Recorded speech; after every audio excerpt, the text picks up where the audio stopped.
All Eyes on Fishing with Mitch Peterson, Josh Sheldon, and Brad Qualley, leading you to the next level.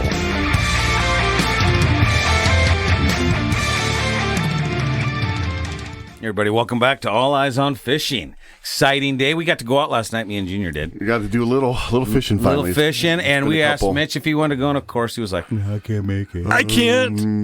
I have to shave my Do you ever fish anymore? You haven't been out for weeks. You know, I read about it. I watch some videos. No, but so we had something interesting happen to us last night, and we've talked about this a little bit in our podcast, but we've talked about it offline a little bit about how even our last podcast, we talked about weather, like cold fronts, but very specific of what happened to us last night. We're going to get painfully specific. Well, but yeah, but it's more lightning with rain, how it shuts a bite down, how it increases a bite.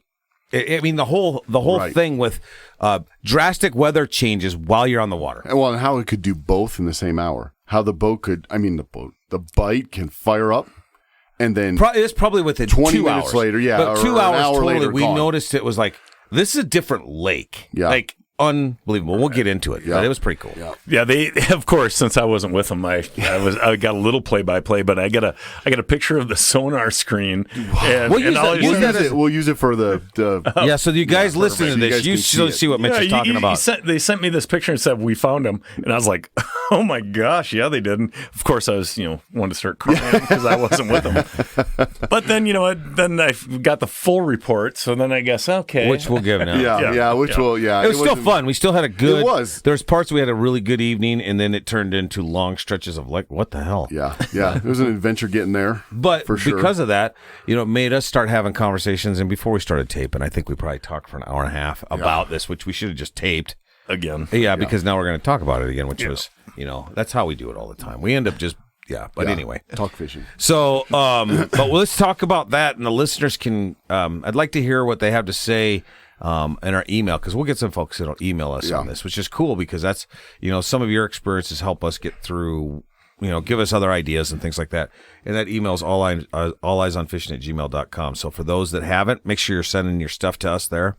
Mm-hmm. But so let's talk about last night. We call this Rise Up Reservoir.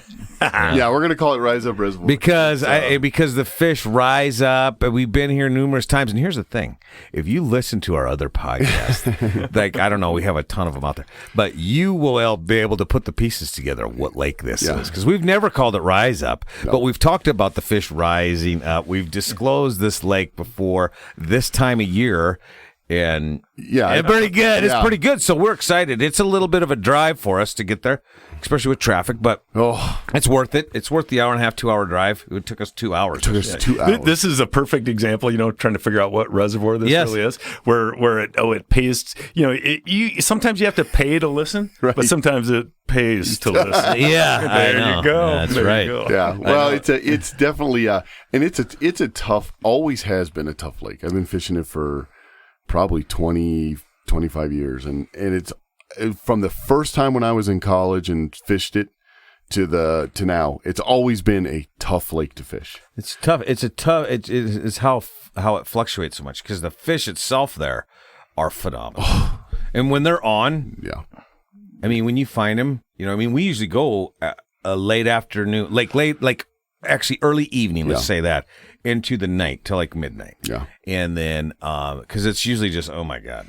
Yeah, and just a little setup too. The Rise Up Reservoir, this is something kind of dialed in over the last few years. To where last like 12 years. So like the mission last night was to go hammer them. Yes, and this lake has got... And we might be a week early. Yeah, maybe a little. Well, or kind of it lulls, right? Like it picks up, because this lake is typically a month behind, right? It's almost like the Wyoming lakes, about a month behind. Yeah. And then it picks up, and then it slows down a little bit, and then it starts to pick up again. Because it was 76.5 degrees at the lake when we got there last night. Well, that surprises me that it was that warm. 2 weeks ago, it was 72. Mm-hmm. Wow. So it's just starting that. We're like Chatfield, Cherry Creek, they were in the high 70s back in June, 4 weeks ago. 5 weeks ago. Yeah. So it just shows you, like, and it's Josh a deep lake. I mean, it's 100+ feet in many, many places.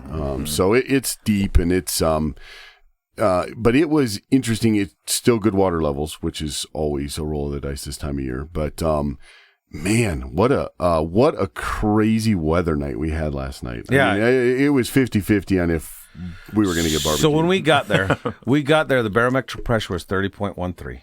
And the wind was about between 16 and 21 miles an hour, blowing directly out of the south. So you had some good wind. We had some good wind to start with. Yeah, but it's funny. It didn't. It felt breezy, but the water wasn't terrible, right? It wasn't big waves or anything. It was weird. Just a little choppy, and we actually started out going. I mean, of course, going with the wind, but which is generally the opposite direction of the direction I like to go. I like to go on with this the lake. wind.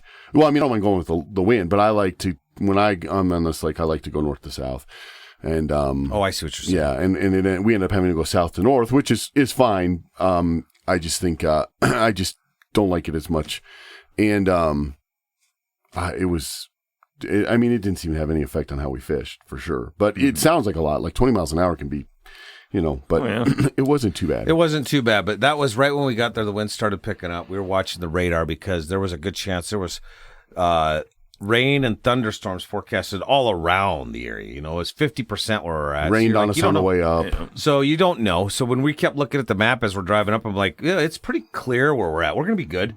You know what I mean? Here and there, so we just have to watch it. So when we got up, there was wind, and it was supposed to drop from low 20s to like 6. And Do you know how many times I've heard, I was we'll just be fine. going to say that, We'll be fine. Dude, I was just going to say, these guys have to know, bro. They have to know Brad. Because Brad's like, oh yeah. And then his language as the night progressed, oh yeah. And then it went from, oh yeah, we're going to get hammered. Oh, we're good. Yeah. We're good. We're good. We're screwed. Yeah, we're good. We're good. And it's so funny because he switches off the screen so fast. We're good. Boom, screen's gone. You're like, all right, dude. And I'm driving. He's like, nah, we're good. We're good. And all of a sudden, like, an hour later, whew, we're screwed. We're totally screwed. So we get up there, and the forecast is like in a couple hours, it's supposed to go from 20 miles an hour wind down to 6. Perfect. Yeah. By dark, which is everything's going to lay down. hour. Everything's aligning. So we get out there, and instantly, man, I mean, we are catching fish. It's awesome. At Rise Up Lake. Typically, Rise Up Reservoir. We better. don't. Yeah, it does. 2 hours. We Roar. don't. It does sound better than lake. Yeah. We don't. You don't get a ton of fish until it starts getting closer to dark. Yes. You can, and we have, but it's usually at like 30 minutes before it's dark. It starts. It's when it really starts to turn on. And then we were there wild, 2.5 hours, 3 hours before dark.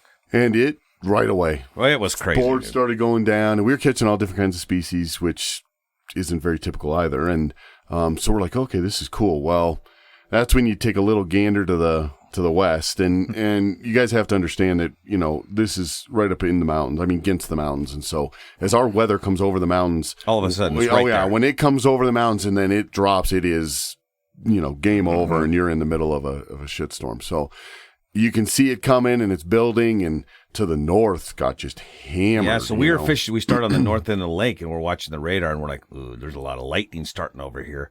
So we drove to the south end of the lake. Because how long is that lake? Like 2.5 miles? 8.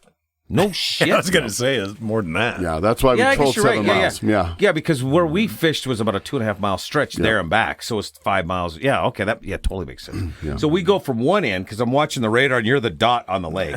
We're like, oh boy. But the south end's wide open. You look down there, it's sunny. Let's book down there. And it comes on the radar as green. Everything's big green plume, and then it turns yellow, and then we got some red, and then the red's right almost over us, and we're like, oh, we got to go. Yeah. So, but initially, when we started, we had probably, 40 minutes before we had to bolt?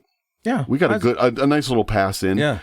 And 6 fish. Yeah, in that pass, it was good. And Brad lost a toad, usual, right? Yeah. And, but it still had my board standing straight up and down almost. Yeah. It was one of those ones where it hits and it just starts to pull it to the middle of the boat, and so we knew, that was probably a pretty good size. But I wasn't even that upset about it, because we're gonna catch a whole bunch of them. Yeah, there's a good chance we're gonna get 25, 30 more of that exact. Yeah. We're gonna watch the board do that 15 more times tonight. Yeah, it'll be fine.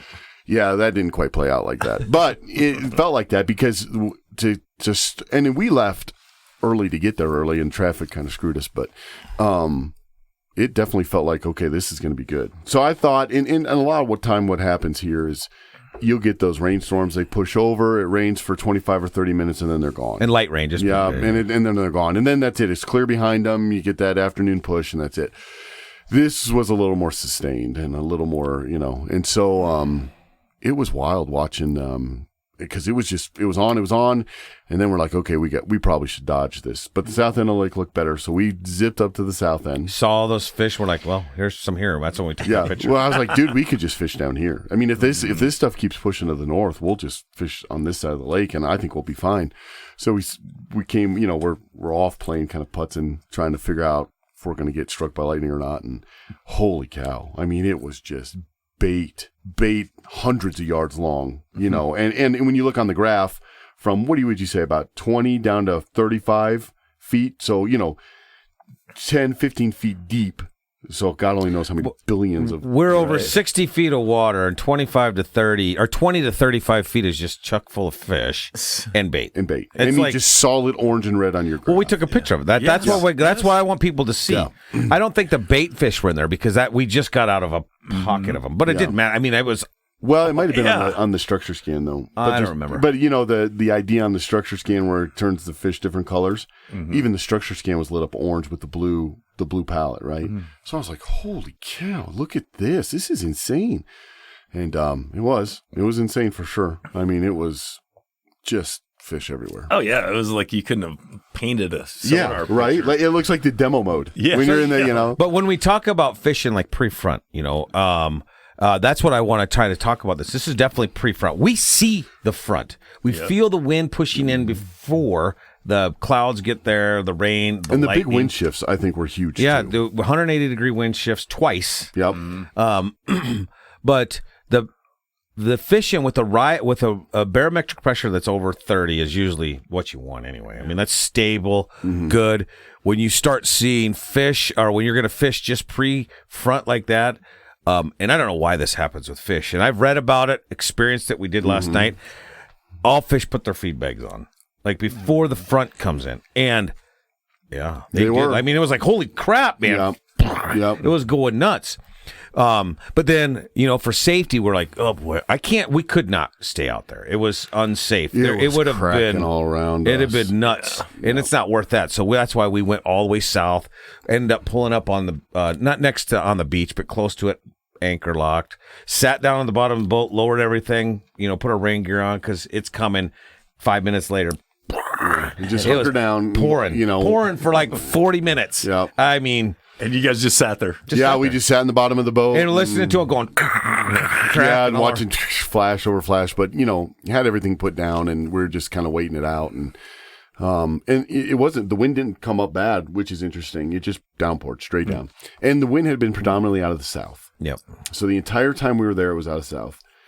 And after that, first big wave came through. It flipped all the way around and came out of the east. It came out of the north. Out of the north. Yeah, north. Yeah, out of the north. And so after, we got a patch of clear behind it, he's like, hey, there's another one coming, but it doesn't have all the yellow and red that this one did. So... But before you get to that, though, it was weird. I've never experienced this. This is something I'd like to have the anglers talk to us about. We had 3 different cell phone services. I carry 2 phones, one for work and one for my personal. And I have 2 different carriers. Yeah. He has 3 different carriers. And we're trying to watch the storm during this rain. So you push it up, and the phone would work for dial, but none of the radar, none of the functions would work. And I think it's because all the electricity in the air. It was crazy. Yeah, it was weird because we're watching the radar, no problem, and we had full bars for whatever LT or whatever we're LTE, on now, 6G, 20G, who knows. And anyways, we're looking at it and it's working fine, and then all of a sudden, man, he gets over us. He's like, I can't even pull up the map. Like, I can't. I mean, it shows us where we are. GPS is on, but the radar won't show. And then he pulled up, which I don't know, one of yours. One of mine did work. Yeah, and then the other one didn't. And then when I checked it like 10 minutes later, none of them worked. And then 5 minutes later, my one worked again. Yeah, maybe that's what it was. It was kind of wild. It was weird, dude. But maybe that electricity in the air is what jacks with the fish. Right? It is. We'll talk about that. Were you guys seeing a lot of lightning, too? Oh, jeez. That's a scary. It looked like the 4th of July, bro. Really? Well, matter of fact, and there was nowhere for us to leave because the docks, everybody tried to get up. Just every wake boat in the state of Colorado was trying to get off the water. So we just got up next to shore. lowest point around that we could find and just sat there and got in the bottom of the boat. Yeah. And before anybody, starts to bomb us for not getting off, there are no docks to tie to. And it's all and it's a rocky shoreline. There is no chance that I am beaching the Ranger in a bunch of rocks. Well, if it was You're rocking the Ranger. I mean, the only way you do that is if it was cracking right next to us. I mean, these were, but still, it was all around us. Yeah. There was a lot. I mean, you got in the safest. I felt safe as we did. Yeah, I mean, we're in the bottom. We're at the lowest point, and if it could hit you there, it could hit you walking to get the truck. It could hit you putting it on the trailer. I mean, it was at that point where it was like, we won't be a target. We won't have anything up. We'll get down and call it good. But I mean, that's about the best we could do, right? Yeah. Even beaching it, you get off of the boat and you're sitting on the beach, it could get you. So because we were right there. It was like we were beached, but whatever. So anyways, but it starts to happen and there's not much you can do. And there's only 2 boat ramps and both of them were clogged with people. I'm just glad I didn't hail. I thought for sure it was. And it was, we watched the show, right? Boat Ram Nightmares. We could do another episode just on what we saw last night. It's even scary with the lightning. Yeah, and I mean, we're just sitting there, and it's so funny because we must have looked like a couple of homeless guys or something because we got the hoods pulled down, and it's just pouring on us, and we're just sitting there. But we're watching them try to load their stuff, and boats are all over. Here's what was funny too: is there's two docks, right? And it's like a 3-holer. Is that about right? Probably 3 lanes, but if you were to tie up to the dock, you probably could only put 2 boats on each side of the docks. Yes. So, but everybody's trying to come off. So, morons, dude. And they all pull in and hold on the ramp. Now there's 8 boats on one dock, and the people backing up, there's nowhere for them to even back in. Yeah. It's so like, what are you doing? So the back ends are kind of swinging, but they're holding the front, right? Well, they've just clogged up off the entire middle. Both sides. There's like, dude, and they're just like, go ahead, load. Yeah. And we're like, you can't. You guys are all holding on the dock. You can't. This is meant for maybe 3 tops. 2 boats on this dock. Yeah, you could put 2 boats on the outsides, but on the inside, you could maybe put 1, and you better keep it close, because then you got to kind of squeeze around it to use those. And 2 they had 4 lanes. on the insides on each side.